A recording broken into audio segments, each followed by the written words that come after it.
Well, yours is a face I have not seen before. Are you perhaps the new scholar I have heard so much about? You are? Fantastic. Welcome to my humble little corner of the library. May I ask what brings you to this rather out-of-the-way place? I doubt it is just to look upon my weathered face. You're doing research on the battles of the marches. Now that is a very intriguing and admittedly difficult area of study. Much of the history of that distant age has been lost, the most accurate accounts being in the tome known as the Lay of the Marches, and even that is mostly in pieces. But what we do know about that age is still fascinating. The Great Marches were a place of almost unceasing conflict. Warlords of all races using fire and sword to carve out kingdoms and lead campaigns of war and conquest. In that chaotic age, kingdoms rose and fell with such frequency that even now, the history of many of them have yet to be unearthed, and each one is full of unique stories of triumph and ruin. No matter the kingdom, the one thing that they all shared were the use of Oathmarks.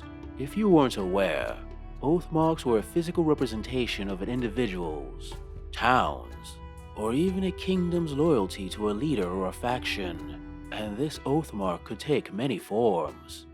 Individuals might write their Oathmarks on paper scraps, sew them onto their clothes, or even tattoo them upon their skin.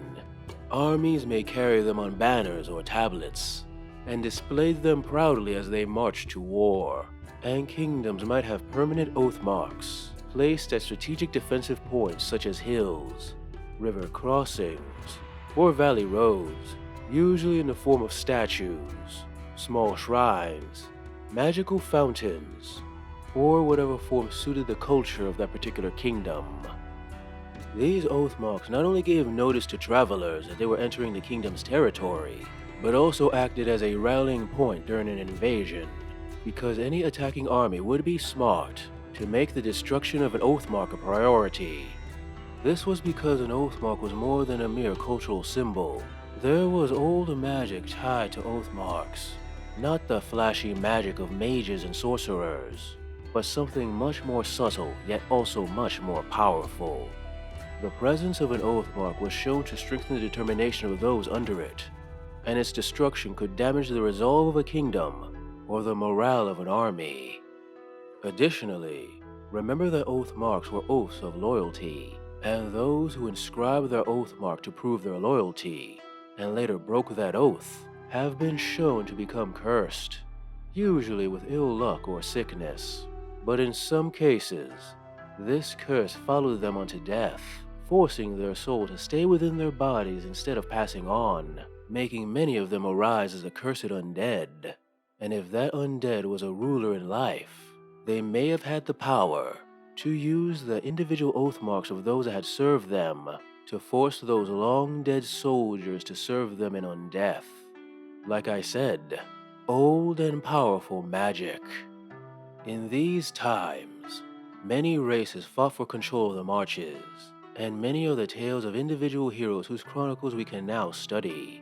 Commanders leading armies with grand strategies, spellcasters unleashing all forms of devastating magic, champions single-handedly felling foes by the score. But those heroes did not fight alone, for every race had their own fighting men and women who sold their lives dearly for whatever nation or leader they swore an Oathmark to.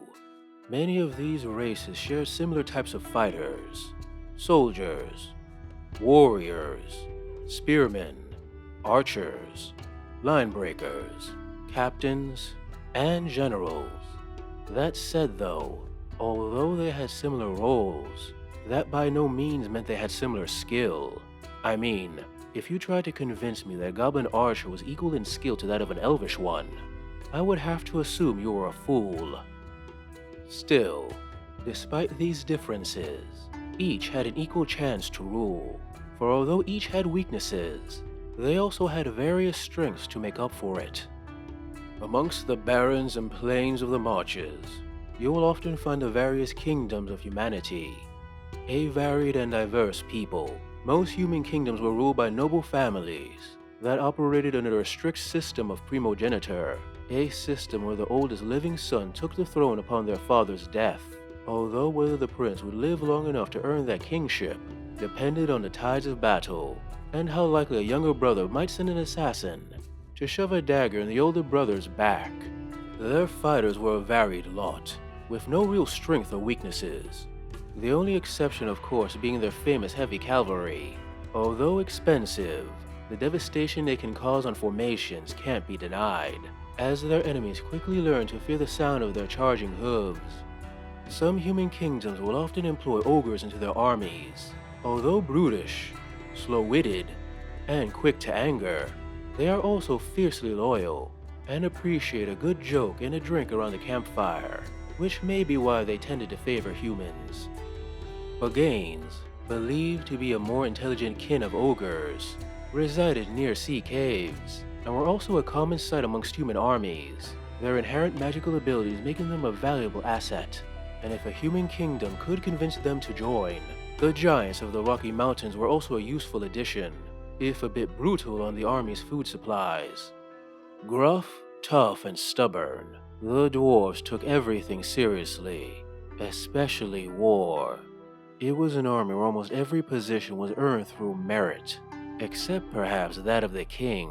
When the current king died, a council of elder dwarves chose a replacement from all the eligible members of the royal family, usually male, as dwarven society tended to be fairly patriarchal, although dwarven queens were not unheard of. This method tended to ensure that an older, and usually competent dwarven king was chosen, although that didn't stop the usual political scheming amongst potential princes to try to influence the council's decision.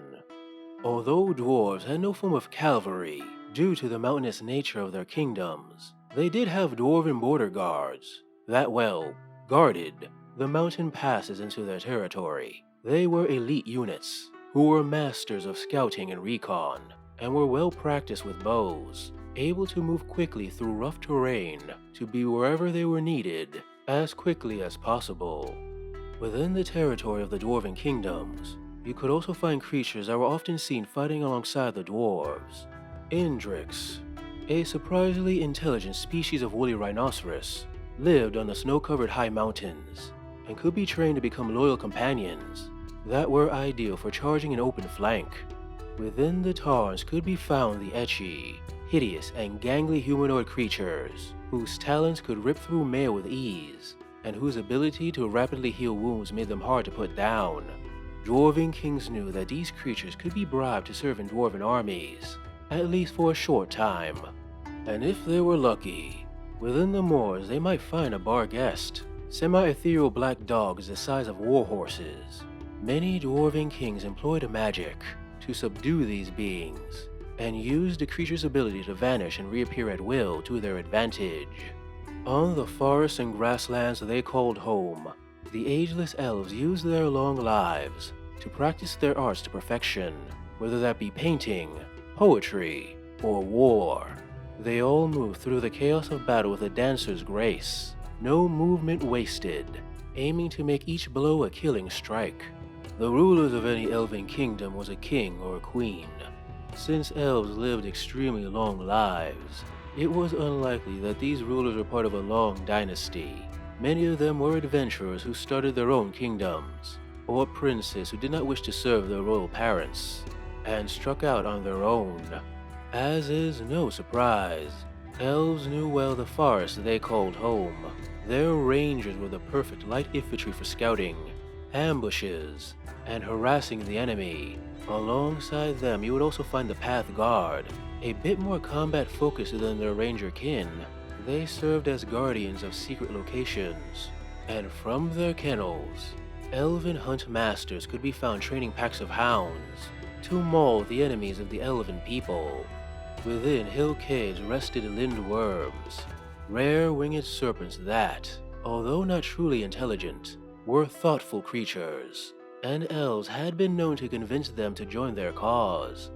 And in the darker parts of elven forests could be found giant spiders, eager to fight for juicy meat, and wolvers, bipedal wolf-like humanoids, who hungered for the thrill of the hunt and liked to pick apart their foes like a pack of wolves.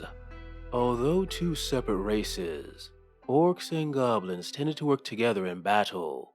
Each race's strengths used to shore up the other's weaknesses, if they could avoid killing each other, of course.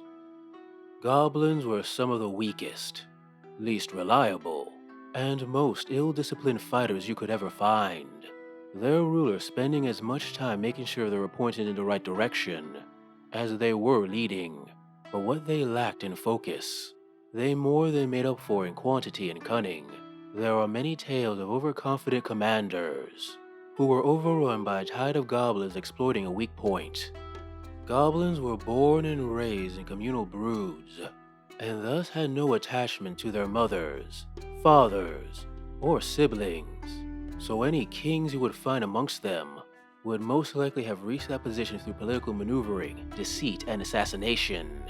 The closest thing to heirs for a goblin king were his advisors, loyal-ish goblins, who attached themselves to the king to share in their success, and fight each other for rulership once the king fell in battle. They also made slaves of their own kind and used them in their armies. But unlike other races who would find such fighters unreliable for obvious reasons, goblin slaves are almost as loyal and willing to fight as regular goblin troops, which admittedly is not a very high bar. Despite this, they were still only given rudimentary weapons, as they were not expected to live very long.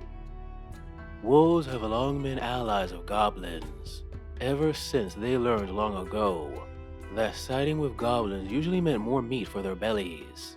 The goblins were quick to take advantage of this partnership, riding the wolves into battle as ferocious cavalry.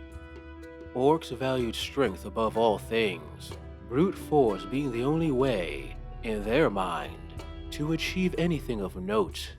They were generally unruly, bad-tempered, and somewhat unreliable. An orc leader depending on shows of strength and quite a bit of fear to keep their troops in line. Although terrible at holding positions, defending garrisons, or anything that involves staying static, there were few who were as skilled at conquest as the kingdoms of the orcs.